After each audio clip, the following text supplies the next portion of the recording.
स्वागत है आप सभी का हमारे इस यूट्यूब चैनल पे, जहां पे हम आने वाले कुछ समय में आपको अलग अलग सब्जेक्ट से कई सारे वीडियोस, लेक्चर्स प्रोवाइड करेंगे जो कि आपकी स्टडी में काफी हेल्पफुल साबित होंगे। तो जुड़े रहने के लिए हमें सब्सक्राइब करिए। और आज का अगर हम बात करें तो मैं इस यूट्यूब चैनल पे आपको social science 9th and 10th को टारगेट करते हुए सारे ही चैप्टर्स को लगभग कवर करूंगा और उससे रिलेटेड जो बेसिक चीजें हैं, जो क्वेश्चन बोर्ड से रिलेटेड आते हैं, और भी एक अच्छी खासी पैटर्न में तैयारी करने के लिए आपको एक पूरा पैटर्न दूंगा जिसपे आप तैयारी करके, प्रिपरेशन करके आप अच्छा स्कोर कर सकते हो। Social science is not just कि आपको सिर्फ रटना हो चीजों को, सोशल समझी जा सकती है। हिस्ट्री, हाई स्टोरी, आप स्टोरीज से मिलिए। आप अलग अलग जो भी इवेंट्स पढ़ते हैं वो एक्चुअली में एक स्टोरी है, और उन स्टोरीज ने हमारी सोसाइटी में कैसे कंट्रीब्यूट किया है ये हम उनमें जानेंगे। तो इस सीरीज को शुरू करने के लिए आज हम लोग नेशनलिज्म इन इंडिया को, जो कि क्लास 10th के सेकेंड चैप्टर है, उसे पढ़ेंगे और बेसिक सी कुछ इसकी जानकारी को समझेंगे। अगर हम बात करें नेशनलिज्म इन इंडिया की, तो ये पूरा जो टाइम फेज हमें क्लास 10th में दिखाया जा रहा है, ये लगभग आपका शुरू हो जाएगा 1920 से 1947 तक। हम इसके पहले भी गांधी जी के कुछ आंदोलनों को समझेंगे, जिसमें कि प्रमुख है चंपारण, खेड़ा, अहमदाबाद। इसके अलावा उन्होंने सत्याग्रह मूवमेंट किया था रॉलेट एक्ट के अगेंस्ट भी, हालांकि वो अनसक्सेसफुल था। बट इससे पहले जो 3 सत्याग्रह मूवमेंट गांधी जी ने किए, चंपारण में 1917 में, खेड़ा में 1918 और अहमदाबाद में 1918 में, वो तीनों ही आंदोलन काफी सक्सेसफुल रहे। बट इस टाइम फ्रेम को समझने से पहले, इस स्टोरी को समझने से पहले हमें एक बैकग्राउंड समझना पड़ेगा कि क्या एक्चुअली में ऐसा होता है इंडिया में, जिसने पूरे इंडिया को एक नेशन स्टेट बनने पे मजबूर कर दिया, एक आंदोलन में लाके खड़ा कर दिया, एक तरीके से सबको एक कर दिया और एक कॉमन एनिमी के अगेंस्ट में यूनाइट कर दिया। हमारा भारत काफी सारे धर्मों को, काफी सारे जातियों में बटा हुआ है, और जब ये आजाद नहीं था, जब कॉलोनियल पावर्स हम पे हावी थे, तो उस टाइम पे भी ये जो region, religion, language, culture, tradition, ये सारा ही कुछ एक बहुत बड़ा कॉन्फ्लिक्ट का रीजन हुआ करता था। उन सारे रीजंस को ओवरकम करते हुए कैसे हमारे लीडर्स ने हमें एक फ्रीडम तक पहुंचाया। 1947 was the year when we got the freedom, but उससे पहले क्या कुछ हुआ वो हमें समझना होगा। जैसे कि अगर हम नेशनलिज्म की बात करें और हमारी किताब के हिसाब से चलें और उससे रिलेटेड एक टॉपिक को उठाएं, तो शुरुआत हमारी होगी कहां से? सिंपल सा एक, कि जो वर्ल्ड वॉर हो रहा है, वर्ल्ड वॉर फर्स्ट 1914 से लेके 1918 तक, इस वॉर ने न सिर्फ पूरे यूरोप को बल्कि पूरे ही तरीके से विश्व को ही अपनी चपेट में लिया। The whole world was affected by this world war first. Indian people face the consequences, like taxes को बढ़ा दिया गया, कस्टम ड्यूटी इंट्रोड्यूस की गई थी। लेट्स सपोज अगर हमारे यहां से एक क्वेश्चन बनता है, और ये बहुत सॉलिड क्वेश्चन है बोर्ड के हिसाब से, व्हाट वाज द इंपैक्ट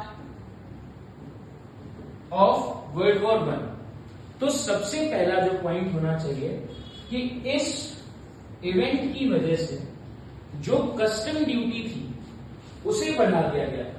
अब ये जो कस्टम ड्यूटी है, ये एक्चुअली में क्या है? जब आप ट्रेड करने जाओगे तो आपको, जब आप एक्सपोर्ट करोगे तो आप चाहोगे कि आपकी कंट्री में कहीं ना कहीं टैक्स कम लिया जाए, ताकि जाके आप बाहर उस सामान को बेच के एक अच्छा प्रॉफिट कमा सकें। बट कस्टम ड्यूटी बाउंड्रीज पे लगने वाला टैक्स है, जो कि बिजनेसमैन को परेशान करेगा, प्रॉफिट को कम कर देगा, ओवरसीज ट्रेड को कम करेगा, प्रॉब्लम होगी। दूसरा, इस टाइम पे एक और बहुत इंपॉर्टेंट चीज हुई कि इनकम टैक्स इंडिया में पहली बार इंट्रोड्यूस कर दिया गया, खासकर जब ब्रिटिशर्स फर्स्ट वर्ल्ड वॉर से परेशान हो चुके थे और उनके पास ट्रेड ना होने की वजह से, बिजनेस ना होने की वजह से पैसों की कमी हुई, तो यहाँ पे इनकम टैक्स का इंट्रोडक्शन इंडिया में भी देखा जाएगा, जिससे वो एक तरीके से पैसा कमाने की कोशिश करेंगे।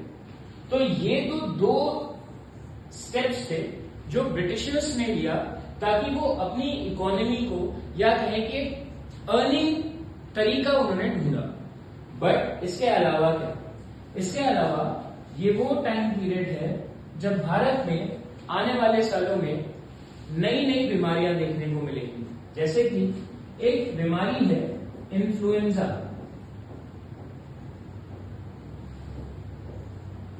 इन्फ्लुएंजा का एक एपिडेमिक आता है, हम सभी ने कोविड का एक एपिडेमिक देखा जिसमें लाखों लोगों की डेथ हुई। ऐसे ही इन्फ्लुएंजा था जिसने काफी सारे लोगों को डेथ इसके लिए रिस्पॉन्सिबल रहा। इसके अलावा भी प्लेग जैसी बीमारियां उस टाइम पे कॉमन थी, जिससे लोगों की इकोनॉमी पे, उनके कामकाज पे, उनके ट्रेड पे, उनके रहन सहन पे बहुत बड़ा इम्पैक्ट पड़ा। इसके अलावा अगर हम बात करें इन्फ्लुएंजा के बाद, तो आप जब पढ़ोगे खेड़ा में जो सत्याग्रह मूवमेंट गांधी जी ने किया, उसमें रीजन ये था कि क्रॉप फेलियर हुआ था, क्रॉप प्रोड्यूस नहीं हो पाई थी और इस वजह से वहां के फार्मर्स वहां के लोगों को टैक्स नहीं दे सकते थे, वहां के ऑफिशियल्स को टैक्स नहीं दे सकते थे।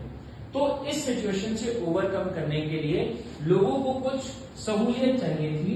तो यहाँ पे आप एक और पॉइंट ऐड कर लेंगे कि यहाँ पे क्रॉप फेलियर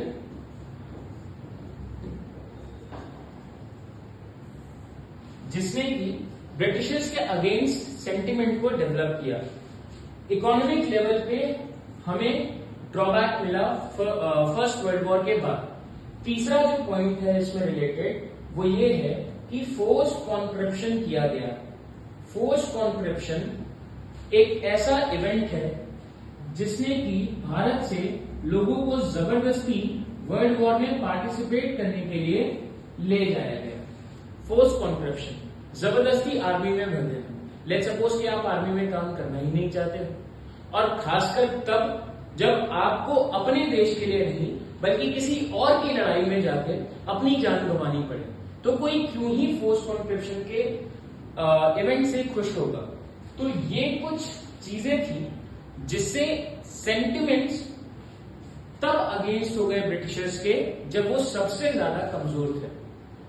अब इसके बाद हमें समझना ये होगा कि जब 1918 में वॉर खत्म होगा तो ब्रिटिशर्स अपने आप को कंसोलिडेट करने के लिए, अपने आप को मजबूत करने के लिए ऐसा क्या करेंगे जिससे कि पूरी की पूरी सिचुएशन उनके फेवर में चली जाए। यहां पे एक इंसिडेंट होगा राउलेट एक्ट का।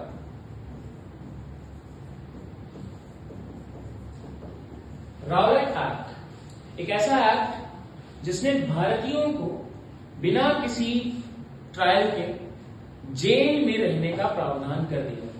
यानी कि अब कोई भी इंसान अगर सस्पिशियस पाया जाता है कि वो कहीं ना कहीं ब्रिटिशर्स के अगेंस्ट प्रोटेस्ट कर सकता है, तो उन सभी को 2 साल के लिए बिना किसी ट्रायल, बिना किसी रिप्रेजेंटेशन के, बिना किसी बेल के उन्हें जेल में रख दिया जाएगा। क्या वो शामिल भी था उस एक्टिविटी में या नहीं, फर्क नहीं पड़ता। क्या वो प्रोटेस्ट करने वाला था भी कि नहीं, फर्क नहीं पड़ता। सिंपल सी बात ये कि if you are getting an information as an official कि ये इंसान जाके आपके अगेंस्ट में या ब्रिटिश क्राउन के अगेंस्ट में प्रोटेस्ट कर सकता है, तो police authority had the authority to arrest this person without giving any kind of information to his family, his friends, जहां पे ये सारी चीजें इसको फेस करनी पड़ेगी। तो भारत में राउलेट एक्ट के इंट्रोडक्शन के साथ काफी ज्यादा एक बदलाव देखने को मिलेगा। आगे हम समझेंगे कि किस तरीके से राउलेट एक्ट के अगेंस्ट गांधी जी ने प्रोटेस्ट लॉन्च किया, सत्याग्रह मूवमेंट लॉन्च किया। बाकी के गांधी जी के और मूवमेंट्स को हम लोग अलग से समझेंगे। अभी के लिए आज के इस वीडियो में हम लोगों ने नेशनलिज्म इन इंडिया का एक प्रीव्यू समझा है कि किस तरीके से नेशनलिज्म स्प्रेड होता है इंडिया में और रीजंस क्या है। अभी तो सिर्फ रीजंस ही पढ़े और उसमें भी specific reason world war first. आगे आने वाले लेक्चर्स में हम लोग और पढ़ेंगे। तब तक के लिए थैंक यू।